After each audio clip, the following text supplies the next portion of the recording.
रहीम अस्सलाम वालेकुम व्यूअर्स। आज की मेरी वीडियो का टॉपिक है प्रेजेंट परफेक्ट टेंस, यानी फ़ेल हाल मुकम्मल, यानी मौजूदा ज़माने में हमारा कोई काम जब कंप्लीट हो चुका होगा तो उसे हम कहेंगे परफेक्ट टेंस। ठीक है, यानी कि ये ज़माना है, हाल में ये काम कंप्लीट हो चुका है, यानी परफेक्ट है, प्रेजेंट परफेक्ट टेंस। ठीक है, तो एज़ यूजुअल हम उसकी आइडेंटिफिकेशन पहले पढ़ लेते हैं कि उसकी आइडेंटिफिकेशन क्या है, यानी कि हमें उर्दू में सेंटेंस की पहचान कैसे होगी। जैसे चुका है, चुकी है, चुके हैं वगैरह, ये एंड पे आएगा। जैसे मैं खाना खा चुका हूँ, वो स्कूल जा चुका है, वो ख़त लिख चुका है, वो सैर कर चुके हैं, एक्सेट्रा एक्सेट्रा। ठीक है, कि यानी कि एंड पे ये आपके जो वर्ड्स हैं, इस तरह के जो वर्ड्स हैं ना, वो आपके आएंगे, तो वो आपका होगा प्रेजेंट परफेक्ट टेंस का सेंटेंस। ठीक है, तो अब बेसिक चीज़ जो हमारी होती है वो क्या होती है कि हम उसको फॉर्मूले में हम पुट कैसे करते हैं। ठीक है, तो एक चीज़ तो हमेशा से याद रखनी है आप लोगों ने, टेंसेज अगर आप सीखना चाहते हैं तो एक चीज़ आपने हमेशा से याद रखनी है कि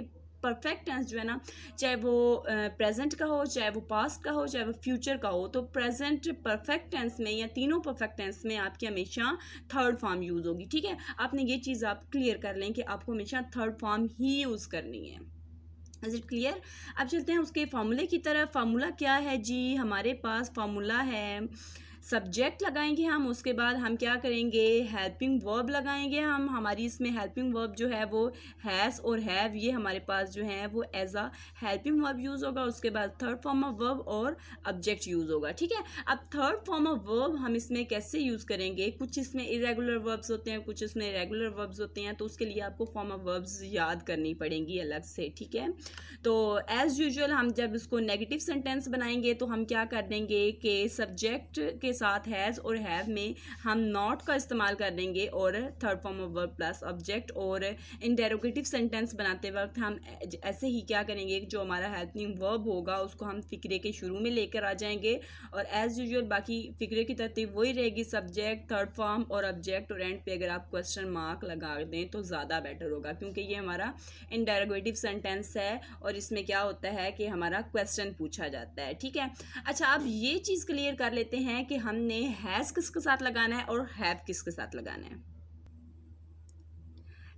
हैज़ जो है हमने किसके साथ लगाना है, हमने हैज़ लगाना है ही, शी, इट या एनी सिंगुलर नाउन। कोई भी हमारे पास जो सिंगुलर नाउन होगा उसके साथ हम हैज़ का इस्तेमाल करेंगे। और हैव में क्या करेंगे, आई, वी, दे, यू या कोई भी हमारा प्लूरल नाउन होगा। ठीक है, तो इनके साथ हम, इसके साथ हम हैव का इस्तेमाल करेंगे। ठीक है, यहाँ तक आपको सेंटेंस क्लियर है। अब नेक्स्ट चलते हैं कि हमने इसको फिक्रे में कैसे पुट करना है, या हमने इसका कोई अगर सेंटेंस, कोई पैराग्राफ आ जाए तो उसको हमने कैसे फिल करना है। अच्छा, एक मैंने सेंटेंस लिखा है, वो स्कूल जा चुका है। ठीक है, तो हम एज़ यूजुअल हम कैसे सब्जेक्ट से स्टार्ट करेंगे, तो सब्जेक्ट इसमें हमारे पास है ही। ठीक है,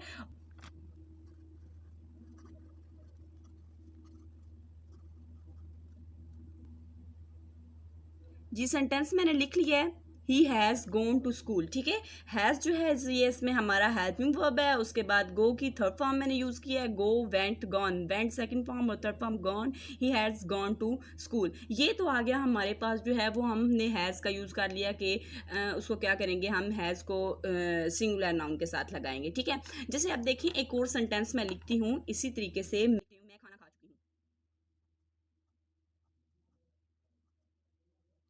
मैं खाना खा चुकी हूँ। अच्छा, अब मैंने आपको बताया था कि आई के साथ हम हैव यूज़ करेंगे। ठीक है, आई बेशक जो है सिंगुलर नाउन है लेकिन इसको प्लूरल में काउंट किया जाता है, तो इसके साथ हम क्या करेंगे, इसके साथ हम हैव यूज़ करेंगे। जैसे आई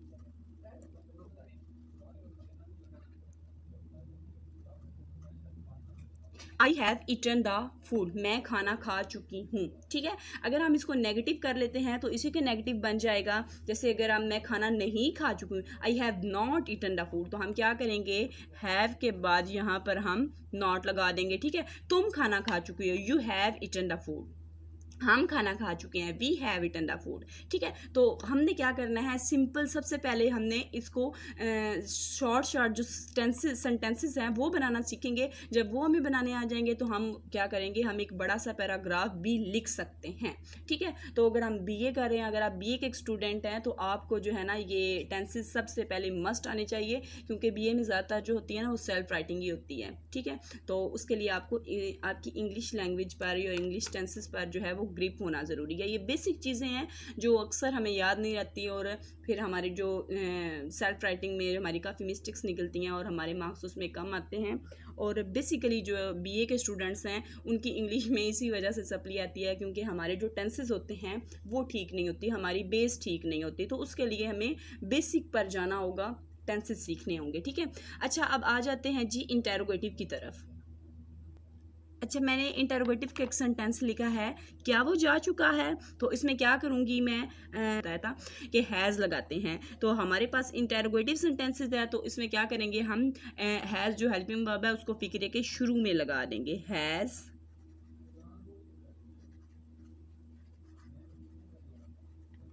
तो क्या करेंगे हम इसमें थर्ड फॉर्म यूज़ करेंगे, हैज़ ही गॉन, क्या वो जा चुका है? तो इस तरह के जो कुछ बेसिक सेंटेंसेस हैं हमारे पास, जिनको हम डेली रूटीन में, बेसिक रूटीन में भी हम यूज़ करते हैं। बहुत से ऐसे सेंटेंसेस हैं, जैसे क्या तुम खाना खा चुके हो, क्या तुम नहा चुके हो, हैव यू टेकन बाथ, क्या तुम खाना खा चुके हो, हैव यू ईटन फूड। तो इस तरह के जो सेंटेंसेस हैं वो हमारी डेली रूटीन में भी यूज़ होते हैं। ठीक है, तो इनको समझने की प्रैक्टिस कीजिएगा, इसको लिखने की भी प्रैक्टिस कीजिएगा, और नोटबुक पर इसको नोट डाउन कर लें।